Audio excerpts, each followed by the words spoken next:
Hello students, कैसे हैं आप सब लोग? बढ़िया। आज का हमारा टॉपिक है कोरिलेशन के एमसीक्यू।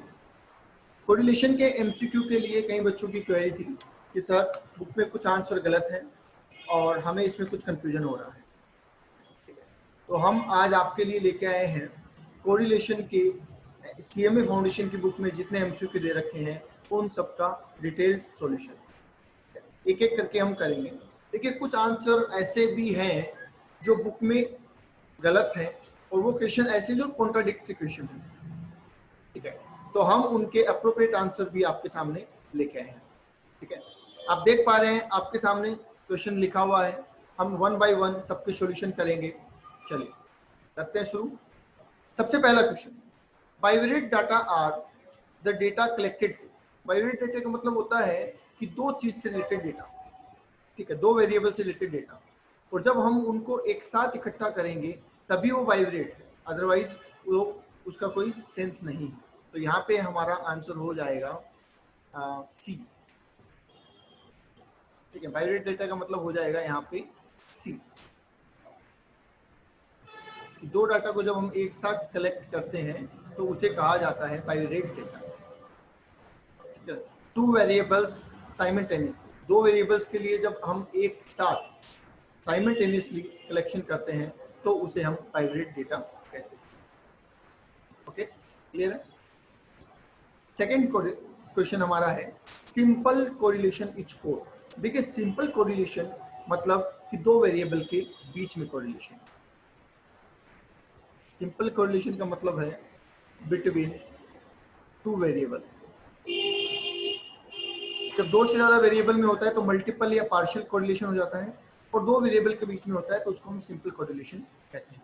अब सिंपल कोरिलेशन लीनियर भी हो सकता है और नॉन लीनियर भी हो सकता है। इसे हमने पढ़ा है कि अगर सेम प्रपोर्शन में चेंजेस हो रहे हैं तो वो लीनियर हो जाएगा।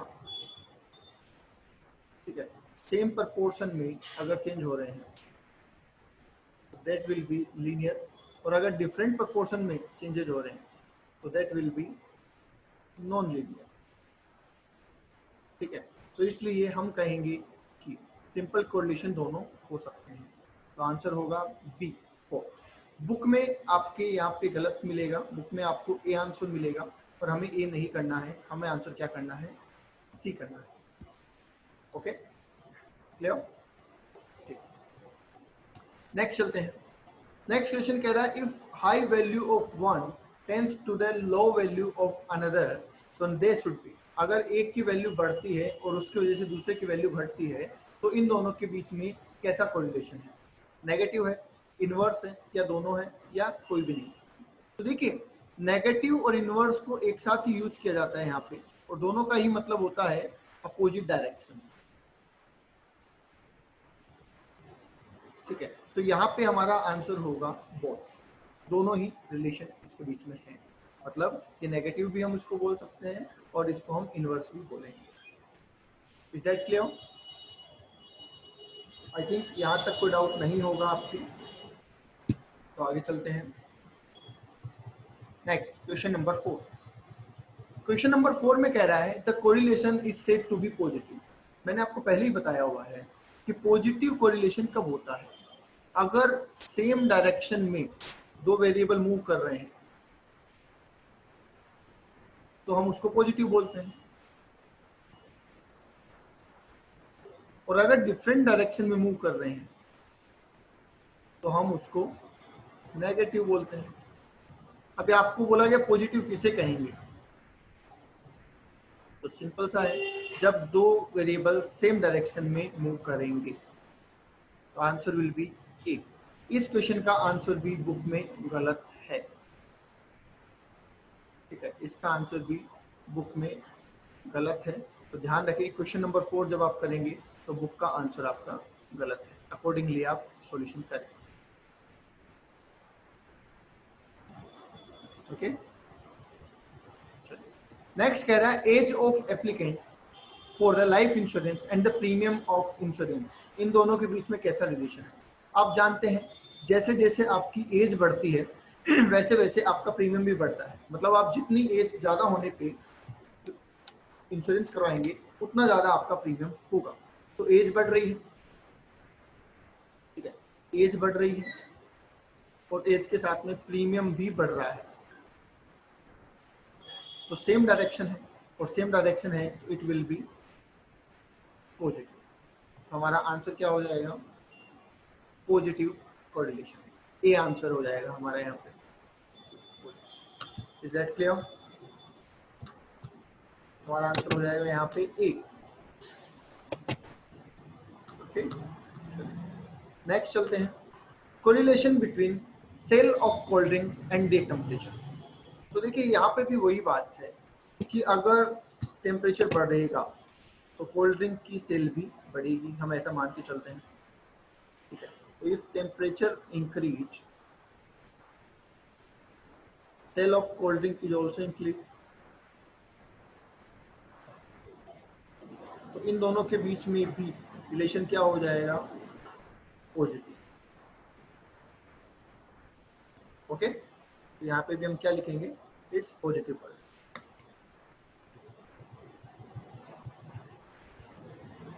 बोलिए, कोई डाउट किसी के? Any doubt? डाउट है? तो क्वेश्चन नंबर 6 तक हम कर चुके हैं, आगे चलते हैं क्वेश्चन नंबर 7। देखिए क्वेश्चन नंबर 7 आपको क्या कह रहा है ये भी देख लेते हैं। क्वेश्चन नंबर 7 कह रहा है in case of age of husband and wife. तो आप जानते हैं कि एज तो सबकी एक साथ ही बढ़ती, किसी के अलग अलग तो नहीं बढ़ती। तो हस्बैंड की एज बढ़ेगी तो वाइफ की एज भी बढ़ेगी।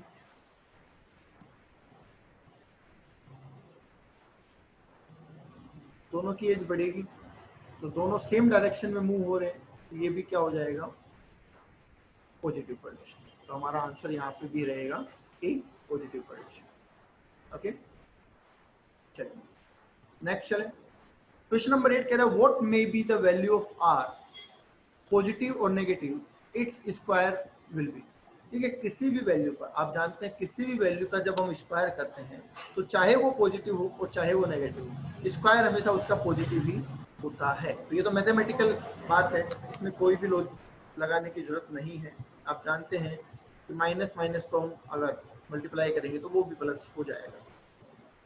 Okay, the value of coefficient correlation lies between, मैंने आपको बताया था जब आपको ये चैप्टर पढ़ाया था कि कोरिलेशन कोफिशिएंट की वैल्यू हमेशा -1 से +1 के बीच में रहेगी, ना -1 से कम होगी ना +1 से ज़्यादा होगी। तो हमेशा उसका आंसर -1 टू +1 के बीच में ही रहेगा।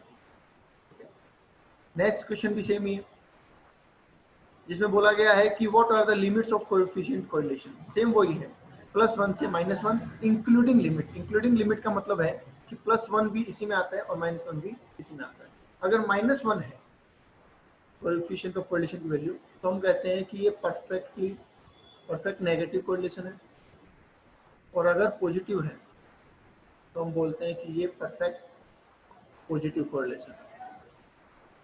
तो जो +1 और -1 है वो भी इसमें इंक्लूड होता है। तो यहाँ तक क्लियर है? क्वेश्चन नंबर 11 पे आते हैं।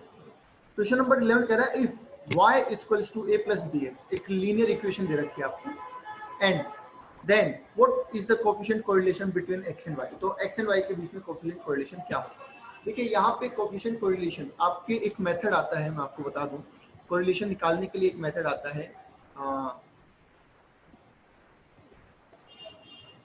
Least square method. कोएफिशिएंट के लिए नहीं, ये बेसिकली रिग्रेशन के ये काम में आता है, लीस्ट स्क्वायर मेथड। ठीक है, तो वहां पे इक्वेशन बनती है y equals to a plus bx। तो यहाँ पे फंडा ये है कि जो b की वैल्यू होगी ना, उसके हिसाब से आपका कोरिलेशन डिसाइड होगा। अगर b की वैल्यू पॉजिटिव है तो आपके कोरिलेशन की वैल्यू +1 है, और b की वैल्यू अगर नेगेटिव है तो आपकी कोरिलेशन की वैल्यू -1 है। बस ये बात आप ध्यान रखें, b की वैल्यू -2 है, -3 है, -1 है, उससे कोई फर्क नहीं पड़ेगा। अगर माइनस में है b तो नेगेटिव है और उसके लिए कोरिलेशन -1 होगा, और अगर b की वैल्यू पॉजिटिव है तो वो +1 होगा। मतलब b के साथ जो वैल्यू होगी वो हमारा आंसर होगा। तो देखिए यहाँ पे आंसर बनेगा ये सी, सी का मतलब ये है कि +1 होगा अगर बी की वैल्यू 0 से ज़्यादा है, मतलब पॉजिटिव है, और -1 होगा अगर बी की वैल्यू 0 से कम है, मतलब कि नेगेटिव। ओके आगे कह रहे हैं स्कैटर डायग्राम मेथड। आपको मैंने बताया था कि कोरिलेशन निकालने के लिए 2 मेथड काम में आते हैं, एक स्कैटर डायग्राम मेथड और दूसरा मैथमेटिकल मेथड। मैथमेटिकल के अंदर 3 मेथड आपको बताए थे। कार्ल पियर्सन का मेथड है, स्पेयरमैन रैंक डिफरेंस मेथड और कॉन्करेंट डेविएशन मेथड। ठीक है, ये हमने मेथड आपको वहां पे बताए थे। तो स्कैटर डायग्राम हेल्प किस चीज में करता है हमारी? जाहिर सी बात है, कोरिलेशन कैसा है ये पता करने में मदद करता है। नेचर ऑफ कोरिलेशन, ये पॉजिटिव है, नेगेटिव है, कैसा है, ये पता करने में हमारी मदद करता है। ठीक है, आगे लिखा है, सेकेंड ऑप्शन भी समझा देते हैं। कंप्यूट द एक्सटेंट, नहीं एक्सटेंट नहीं बताता, कितना कोरिलेशन ये नहीं बताता, कैसा है ये बताता है। मैथमेटिकल रिलेशन भी नहीं बताएगा। मैथमेटिकल रिलेशन आपने को रिग्रेशन में मिलेगा, क्योंकि वहां पे इक्वेशन बनती है। ठीक है, यहाँ पे इक्वेशन तो बनती नहीं है, यहाँ तो सिर्फ इतना पता चलता है कि पॉजिटिव है या नेगेटिव है, तो सिर्फ नेचर ऑफ कोरिलेशन निकालने के लिए काम में आता है। नेक्स्ट वन कह रहा है scatter diagram is considered for measuring. किस चीज के लिए काम आता है? लीनियर रिलेशन निकालने के लिए या कर्वी लीनियर रिलेशन निकालने के लिए भी काम में आता है। तो हमारा आंसर यहाँ पे रहेगा D, both A and D. हमारा आंसर यहाँ पे रहेगा D, both A and D. ठीक है, क्योंकि सीएमए की बुक के अकॉर्डिंग हम चल रहे हैं। ठीक है, और कुछ बुक आप पढ़ेंगे तो वहां पे आपको आंसर ए भी मिल सकता है। ठीक है, अदर बुक में आपको आंसर इसका ए भी मिल सकता है, बट हम सीएमए की बुक के अकॉर्डिंग चल रहे हैं, इसलिए आंसर हमारा होगा डी। ओके, नेक्स्ट कह रहा है if the plotted points in a scatter diagram lies from upper left to lower right। कैसे बना के देख लेते हैं। ठीक है, ये x होगा, ये y होगा, upper left to lower right अगर ऐसे जा रहा है तो जाहिर सी बात है एक वैल्यू, ये वाली x वाली वैल्यू तो बढ़ रही है, आप इधर देखेंगे तो ये तो इंक्रीज हो रही है, जबकि y की वैल्यू क्या हो रही है? डिक्रीज हो रही है। तो अपोजिट डायरेक्शन में जा रहे हैं, और जैसे ये अपोजिट डायरेक्शन है, इट बिकम नेगेटिव कोरिलेशन। समझ गए? और अगर ये ऐसे होता तो x भी बढ़ रहा होता और y भी बढ़ रहा होता, तो ये होता पॉजिटिव।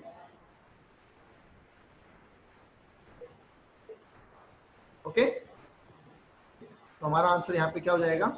Negative correlation. बोलिए क्लियर है?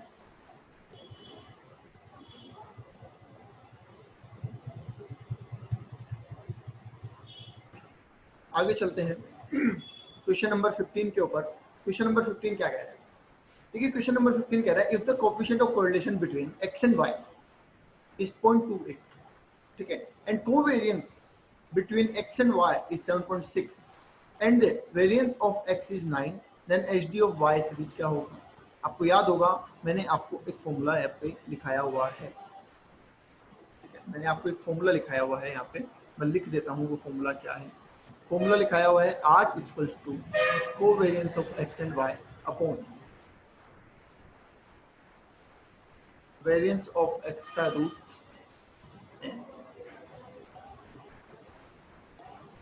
वेरिएंस ऑफ y का रूट। ये एक फॉर्मूला आपको लिखाया हुआ है। ठीक है, तो इसको अगर हम पुट करें तो कोरिलेशन कोएफिशिएंट आपको दे रखा है 0.28। ठीक है, कोवेरिएंस इज 7.6 और वेरिएंस ऑफ x दे रखा है 9। हम डायरेक्टली वेरिएंस का अंडररूट कर सकते हैं, तो 9 की जगह हम अंडररूट करके कितना लिख देंगे? 3 इंटू वेरिएंस ऑफ y की जगह हम लिख देंगे स्टैंडर्ड डेविएशन ऑफ y, क्योंकि वेरिएंस का रूट क्या होता है? वेरिएंस का रूट क्या होता है? स्टैंडर्ड डेविएशन होता है। ठीक है, तो हम इसको ऐसे कर सकते हैं। फर्दर हम इसको आगे सोल्व करेंगे तो हमारे पास क्या आ जाएगा वो देखो, हम यहाँ पे लिख देंगे 3 इंटू 0.28 कर देंगे, 3 इंटू 0.28, या फिर ऐसा कर लो कि आप ऐसा इसको ले आओ 3 standard deviation of y 7.6 upon 0.28, ऐसा कर सकते हैं, साइड चेंज कर सकते हैं। और साइड चेंज करने के बाद हम कहेंगे, पहले देख लेते हैं इसको कितना आता है, एक बार करके देख लेते हैं ये कितना आता है।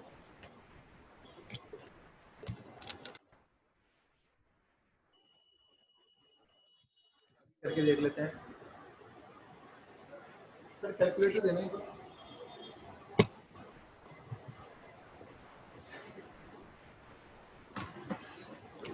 अभी कर लेते हैं कैलकुलेटर पे अपन सॉल्यूशन इसका 7.6, ठीक है, divide by 0.28, it will be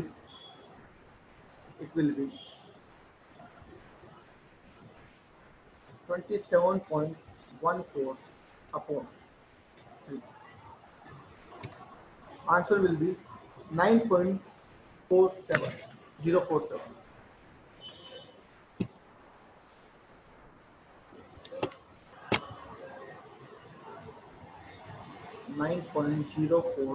और 9.05 भी ले सकते हैं, तो हमारा आंसर यहाँ पे हो जाएगा सी 9.05। ओके, चलिए नेक्स्ट हमें कह रहा है question number 16, if two variable x and y the covariance and variance of y, सारी चीजें दे रखी है, तो बड़ा आसान है, r बताना है। सेम वही ऊपर वाला फॉर्मूला लगा देंगे, कोवेरिएंस आपको दे रखा है 40, 16 का रूट और 256 का रूट, ये आपको दे रखा है। तो क्या हो जाएगा 40/4 इंटू 256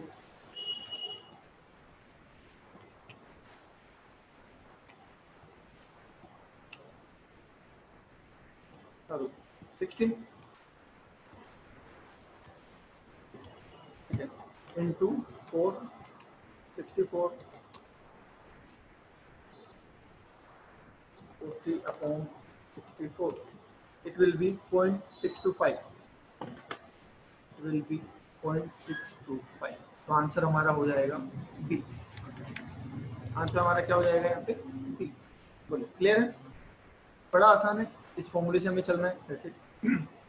ओके, आगे लिखा है, आगे क्या कह रहे हैं, if the relationship between two variables x and y is given as 2x plus 3y plus 4 is equal to 0, then the value of the coefficient correlation between x and y, आपको coefficient correlation की value बतानी है। तो सबसे पहले आप क्या करेंगे, इस इक्वेशन को कन्वर्ट करेंगे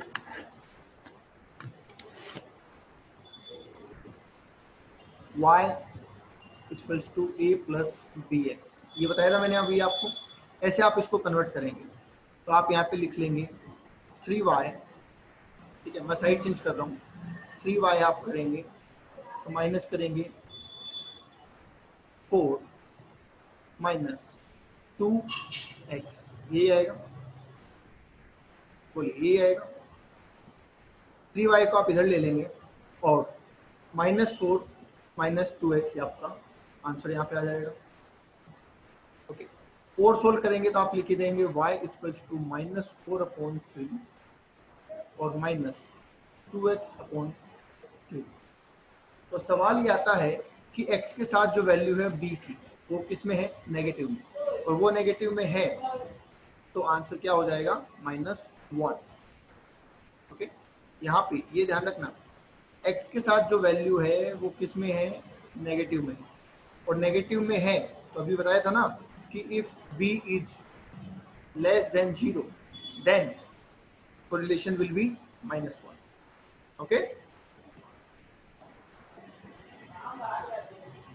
ठीक है, दोबारा सुन लो, b के साथ जो वैल्यू होगी अगर वो पॉजिटिव है तो +1 और वो नेगेटिव है तो -1, दैट्स इट, इतना ध्यान रखना है। चलिए 18 पे आ जाते हैं। 18 भी सिंपल है, अभी जो फॉर्मूला लगाया था फिर वही लगाना है, covariance xy, variance of x का root into variance of I का रूट, ठीक है। आपको दे रखा है covariance is 3, covariance is 3, variance of x is 4.5 and variance of y is 5.5। That's it, answer बता दो। आ जाएगा answer 0.603, that means B answer आ जाएगा, आपका आंसर आ जाएगा बी। Is that clear? आराम से करके देख लेना। ओके, चलिए नेक्स्ट चलते हैं। क्वेश्चन नंबर 19, सिंपल सा क्वेश्चन है, सब चीजें दे रखी है आपको, सारी चीजें आपको दे रखी हैं। What is the coefficient correlation from the following data. तो आप सिंपल शॉर्टकट मेथड लगा सकते हैं, ठीक है। आप चाहे तो मैं करवा देता हूँ। आप लिखेंगे 1 2 3 4 5, ठीक है। आप क्या लिखेंगे 1 2 3 4 5, x माइनस ए करेंगे तो dx आएगा। ए आप कुछ भी मान लीजिए, 1 मान लीजिए, तो 0 1 2 3 4 आ जाएगा। इस dx का आप स्क्वायर करेंगे तो 0 1 4 9 और 16 आ जाएगा। और फिर लिखेंगे आप y, y दे रखा है आपको 8 6 7 5 एंड 5। तो यहाँ पे आप y माइनस ए करेंगे तो dy आएगा, जैसा मैंने आपको बता रखा है। और y आप लेंगे, a लेंगे आप मिनिमम वैल्यू मतलब 5 को, तो यहाँ पे 3 1 2 0 0, dy स्क्वायर कर देंगे तो 9 आ जाएगा, 1 आ जाएगा, 4 आ जाएगा, 0 और 0। आई होप यहाँ तक आपको कोई दिक्कत नहीं रही होगी। और last one is dx dy, dx dy को मल्टीप्लाई करेंगे तो 0 आ जाएगा, यहाँ पे 1 आ जाएगा, यहाँ पे 4 आ जाएगा और ये 0 आ जाएगा। यहाँ तक हमने क्या किया, x और y लिखा, x और y में से दोनों में अज्यूम करके dx dy निकाल लिया। टोटल कर देते हैं, तो यहाँ पे टोटल आएगा 10, यहाँ पे टोटल आएगा 30, यहाँ पे टोटल आ जाएगा आपका 6, और यहाँ पे टोटल आ जाएगा 14, और यहाँ पे टोटल आ जाएगा 5। ओके, अब आपके पास फॉर्मूला है, आपको लिखाया हुआ है, वो लगा दो। मैं लगा देता हूँ, चलो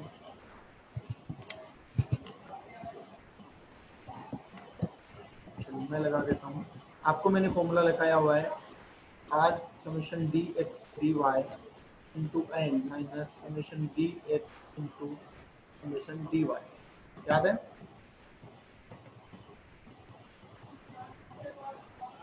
upon summation dx square into N minus summation dx का होल स्क्वायर और पूरे का under root. Similarly summation dy square into N minus summation dy का होल स्क्वायर। तो कर लेते हैं, ये आ रहा है 5, एन भी है 5 माइनस 10 इंटू 6 अपॉन में 30 इंटू 5 माइनस 10 स्क्वायर, और यहाँ पे आप लिख देंगे 14 इंटू 5 माइनस 6 स्क्वायर। ओके,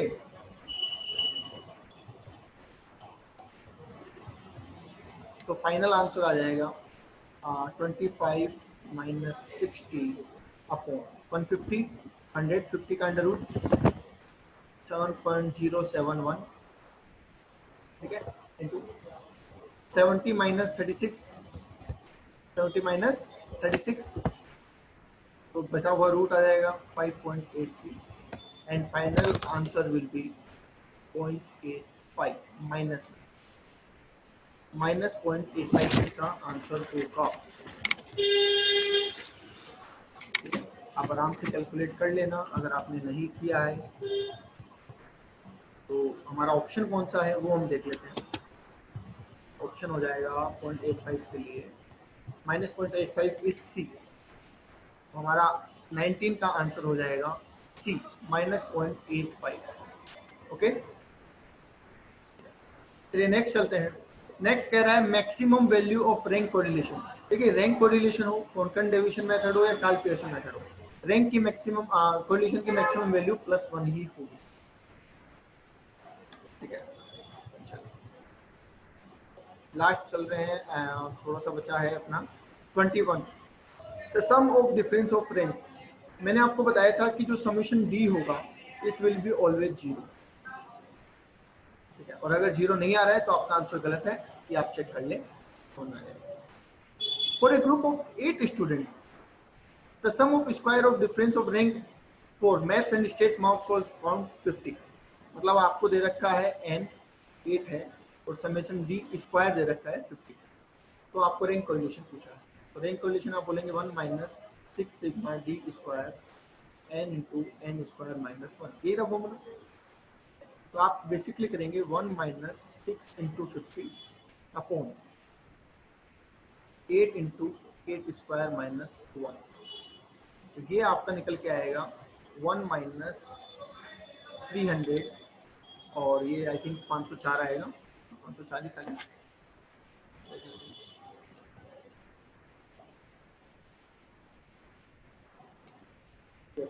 ये आएगा 504 और 1 माइनस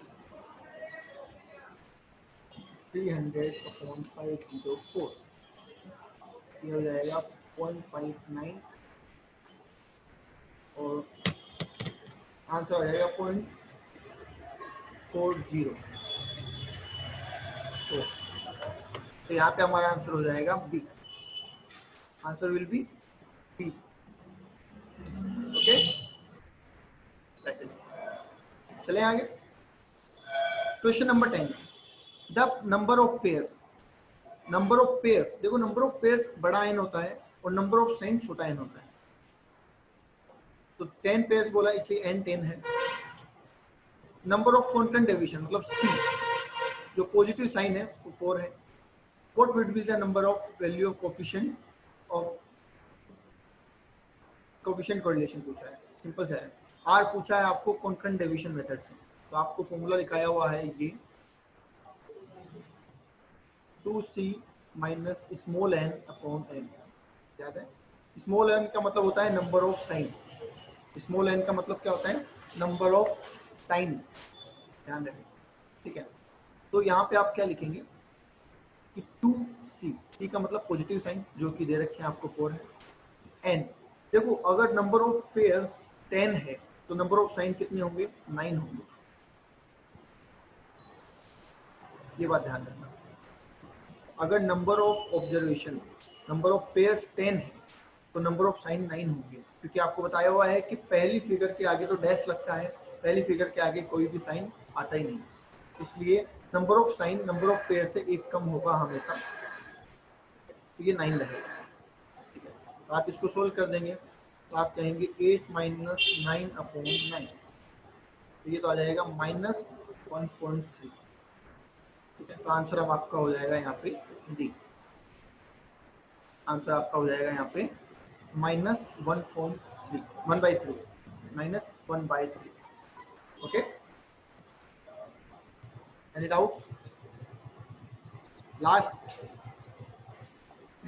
लास्ट अगर आप ध्यान से देखेंगे तो इसी क्वेश्चन का रिवर्स क्वेश्चन है। अगर आप थोड़ा सा ध्यान से देखेंगे तो एक तरीके से इसी क्वेश्चन का रिवर्स क्वेश्चन है 24, coefficient of concurrent deviation of p pairs. अब यहाँ पे पेयर्स नहीं बताया हमने, और फाउंड इज 1/3।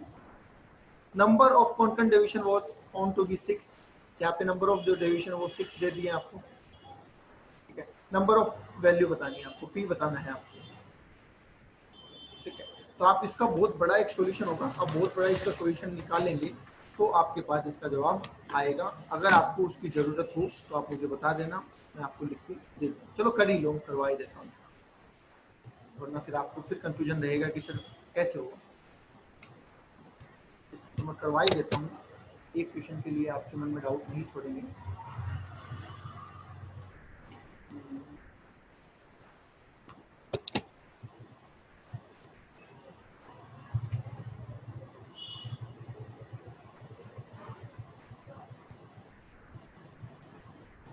क्वेश्चन आपके सामने है, मैं सोल्व करवा देता हूँ आपको। आपको लिखा है 1, ये दे रखा है आपको, फॉर्मूला आपका बनता था 2c, ठीक है। तो c की जगह मैंने 6 लिख दिया है, क्वेश्चन में पुट कर दिया है। Upon minus N upon N का रूट, ये था आपका R equals to 2c minus N upon N, ये तो था, और रूट, ठीक है। तो आप इसको चेंज करेंगे, पोजीशन चेंज करेंगे इसकी, तो क्या आ जाएगी वो देखिए। आप 1/3 का स्क्वायर कर देंगे और यहाँ पे आप कर देंगे 12 माइनस एन अपॉन एन, ठीक है। तो ये आपकी वैल्यू आ जाएगी 0.33 एन, एन से मल्टीप्लाई कर देंगे तो 0.33 एन आ जाएगा, और यहाँ पे आ जाएगा 12 माइनस एन। साइड चेंज कर देंगे, आप इस एन को इधर ले आएंगे तो 0.33 N plus N equals to 12 हो जाएगा, टोटल 1.33 एन इक्वल्स टू 12 हो जाएगा। तो एन इक्वल्स टू 12 अपॉन 1.33 कर देंगे आप, तो एन इक्वल्स टू 9 आ जाएगा आपके पास, ओके। बस ओके, तो एन 9 आ गया, तो नंबर ऑफ ऑब्जर्वेशन कितना होगा, 10 होगा, क्योंकि आपको बताया था कि एक ज्यादा होता है, नंबर ऑफ पेयर से नंबर ऑफ साइन एक कम होता है, और नंबर ऑफ साइन से नंबर ऑफ पेयर एक ज्यादा होता है, तो यहाँ पे आंसर हो जाएगा 10। Is that clear? तो आज के लिए इतना ही, कोरिलेशन के सारे क्वेश्चन मैंने आपको करवा दिए हैं, अगर कोई डाउट हो तो आप मुझे कॉल कर सकते हैं। Thank you. वीडियो अच्छा लगा हो तो लाइक कर देना। Thank you so much.